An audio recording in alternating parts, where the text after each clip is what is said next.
Hello friends, in surety, that means contract of guarantee, we have seen rights of the surety against the creditor, against the co-sureties, and let's have a look on discharge of surety, and this is the second video in relating to the contract of guarantee. In discharge of surety, how surety can be discharged, how the surety or contract of guarantee came to an end. Discharge of surety by revocation. So revocation means taking back or withdrawing. There are three methods under discharge of surety by revocation.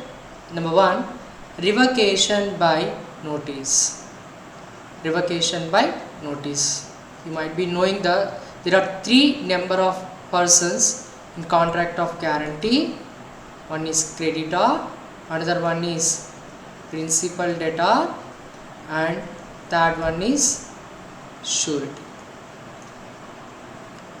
In generally, the contract of guarantee has been classified into two types: specific guarantee and continuing guarantee. In the case of specific guarantee, that means guarantee has been given for a single transaction, it is said to be specific guarantee. Once you have given a guarantee for a specific transaction, you cannot take back that guarantee. Whereas in the case of continuing guarantee, that means guarantee has been given for a number of transactions, you can take back your guarantee for future transaction. That means you cannot take your guarantee for the transactions what was happened earlier, but you can take back your guarantee for future transactions. Same here, surety will make a promise to the creditor, let him have the goods, that is principal debtor, when he approached the creditor, can you supply the goods on credit? For this one, surety, he made a promise to the creditor, let him have the goods for a period of 12 months. If he doesn't pay, I will pay. If he doesn't pay, I will pay. So period of 12 months in the sense, this is not for a single transaction, this is for number of transactions, that means continuing guarantee. After 3 months, surety, he will inform to the creditor, don't supply the goods to the principal debtor. For whatever the goods he was supplied to the principal debtor during the last 3 months, surety is liable. But once he revoked his contract of guarantee by notice, now he is not responsible for any transactions after the notice. So for 3 months he is liable. Once he served a notice of revocation to the creditor, don't sell the goods on credit to the principal debtor. So if he sells the goods on credit, that is his own risk. Surety is not liable. And coming to the next one, revocation by death. Same thing. In specific guarantee, once the guarantee has been given, if the surety was died, his property is liable. For specific guarantee, his property is liable even after the death of the surety. Whereas in the case of continuing guarantee, surety's property is not liable for future transactions. For past transactions, his property is liable. For future transactions, his property is not liable. And revocation by novation. Novation means substitution of new contract in the place of original or old contract. That means here there is a contract of guarantee, creditor, principal debtor and surety. And amount of rupees is 5 lakhs. For that amount, surety has signed. After 1 month, surety, he brought some other person. He said he will be the surety for this transaction. If creditor agrees for that, he is not liable for the principal debtor's default since his position was given to some other person. That is called revocation by novation. Discharge of surety by improper conduct of the creditor. Improper conduct of the creditor. So, whose conduct was improper? Creditor. Number 1, variation in terms of contract.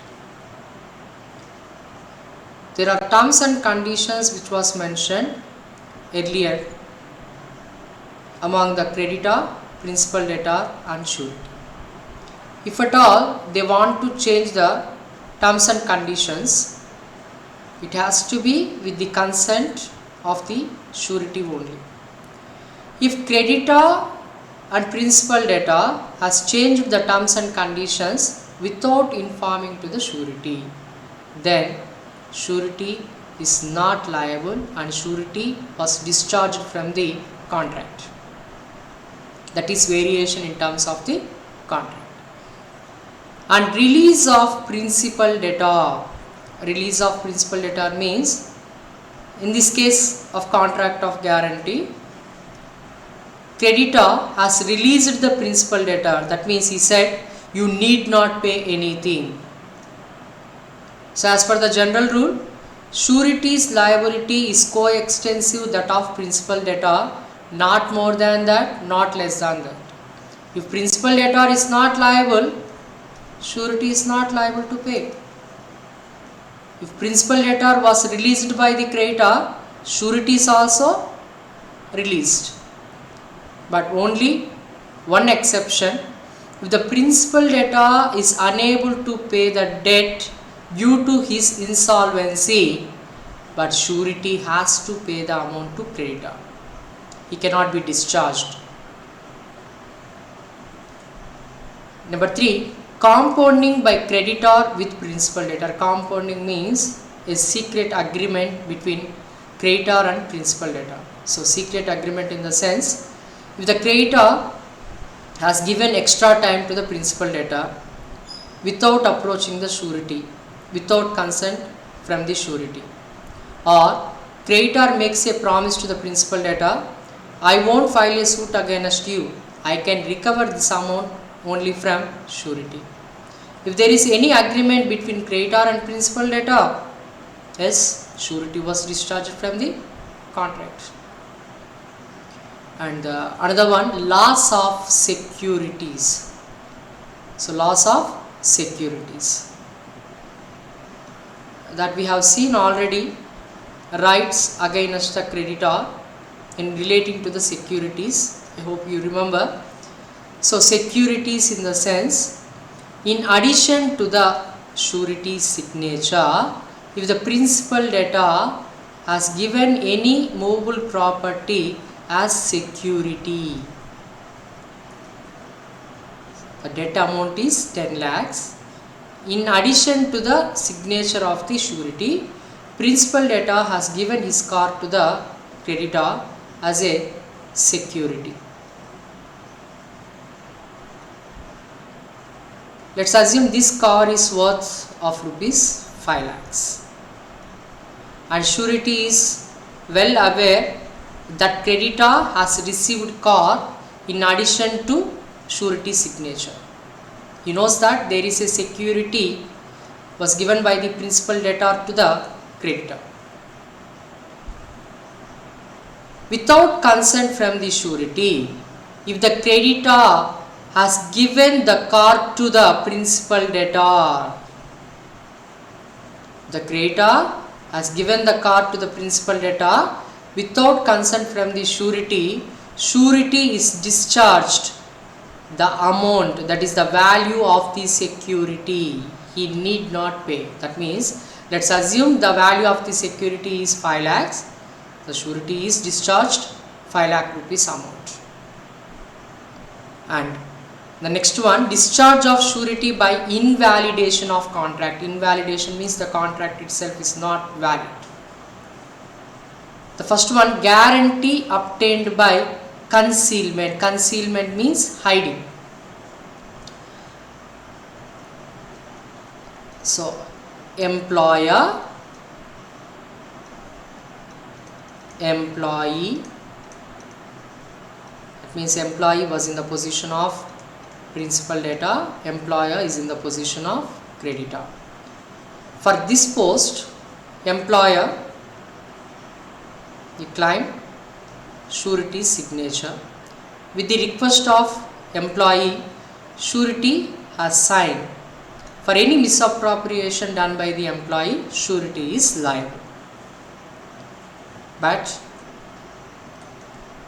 in this case, employee was joined in one organization without any surety.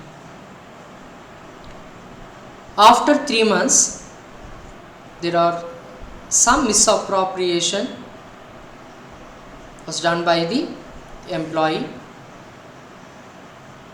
and employer, he asked the employee, go and get the surety, otherwise you will be terminated from this job.